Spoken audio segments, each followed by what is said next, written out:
Ladies and gentlemen, the following is a short summary of my birthday celebrations. I hope you enjoy. To Uncle Zach, best boy, takes you to New York. Yahoo! And Austin. Oh, that's great. What's going on here, girls? Well, we were just going to give you some presents. Yeah. Are these the presents over here? Yeah. What are they? One's a car, one's a vase. And this one is We got a water balloon.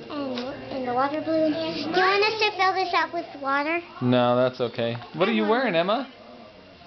Me? Okay. I love that barrette. C1, you left action. Welcome to Zach's 24th birthday party. Yay! It's the roastin' toasted. I get to be the kid.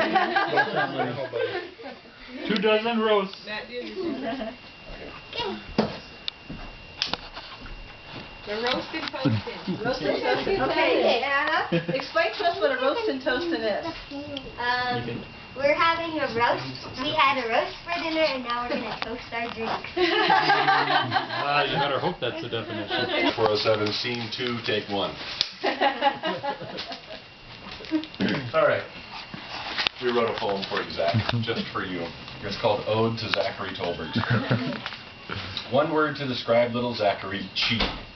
We know because on our tab he eats a heap.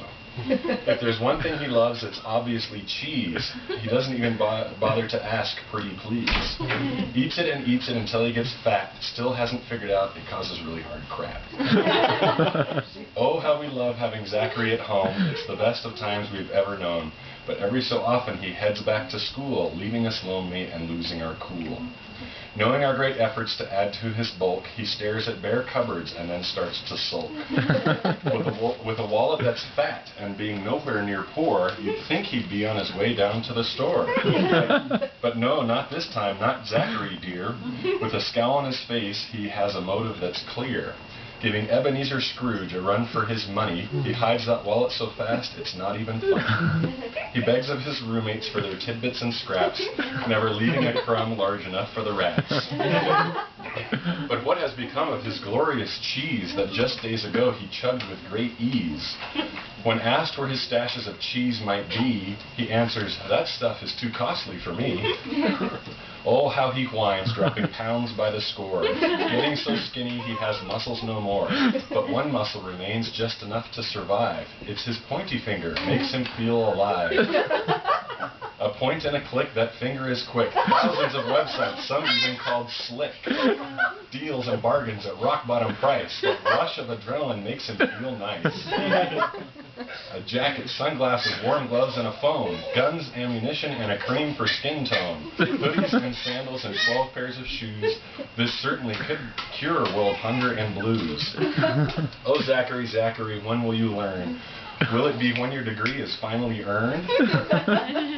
That slick deals on eBay and all of those sites are really no match for a few scrumptious bites of cheese that fills you up to the brim and changes your face from a scowl to a grin. And now with your job that pays piles of cash, we hope that you finally add to your stash of orange and blue, white and light pink, cheese in more colors than you might think. Please take our advice to go buy some food. New York is no place for a faint, skinny dude. In our wildest dreams, we still cling to hope that your cheapness will reach the end of its rope. How great it will be if we're there someday when we go out to eat and hear Zach say, "I'll pay."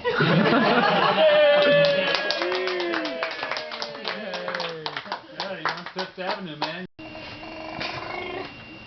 Just so you know, your brother's making me do that.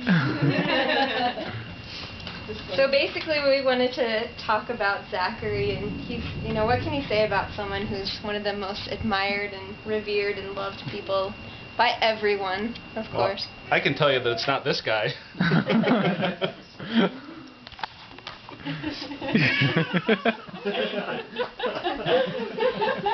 Zachary definitely has one of the most colorful personalities of anyone we know.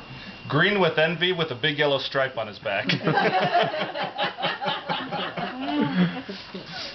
And the way that Zachary takes pictures of himself, I'm afraid that he's worried that no one's going to remember him when he's gone.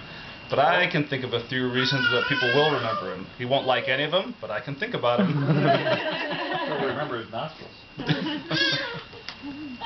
You know, I was thinking about all the pictures he takes of himself, and I think I figured out why it is. And Zach, I'll tell you, it doesn't matter if it's a picture of you flying through the air on your snowboard or climbing some statue, sitting around in a stovepipe hat, or dressed up in a nice suit.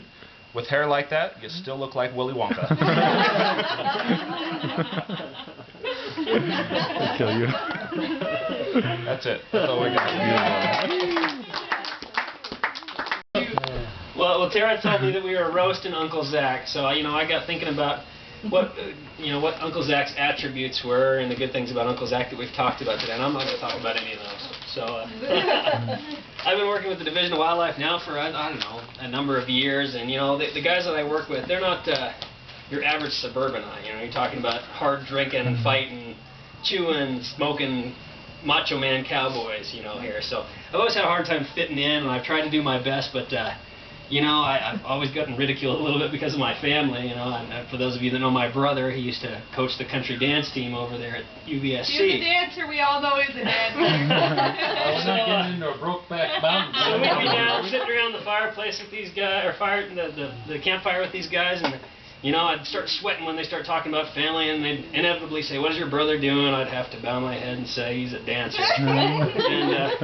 And it's been the source of ridicule ever since. Well, finally, my brother quit coaching the dance team. And so now I don't break into cold sweats every time we start talking about family. But the other day I started thinking, and imagine my consternation when I realized that I'm going to be sitting there at a middle of the night roadblock waiting for a bunch of, drunken, armed rednecks to come out of the woods with these guys. And now I got to tell these guys that my uncommonly fashionable 24-year-old virgin Manhattanite brother-in-law sells lipstick for me. Perfume. That's right, Jib. If we don't look good, he don't look good.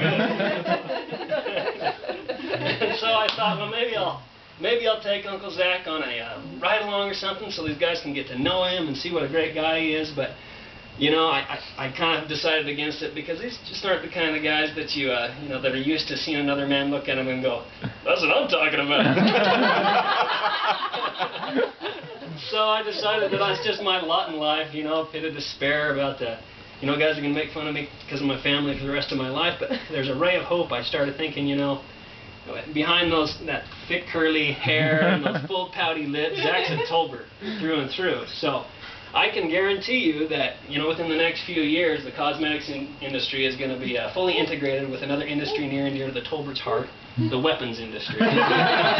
So, you laugh, but it's going to start small, be a little lipstick that pops you in the eye. Pretty soon you're going to start seeing switchblade mascara, eau de pepper spray.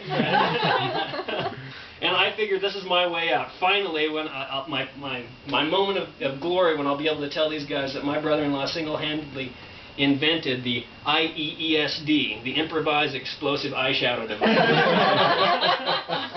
But if that doesn't work, at least I can convince them that Uncle Zach is the one that changed the slogan of L'Oreal from "because you're worth it" to "because I'm worth it and you're not."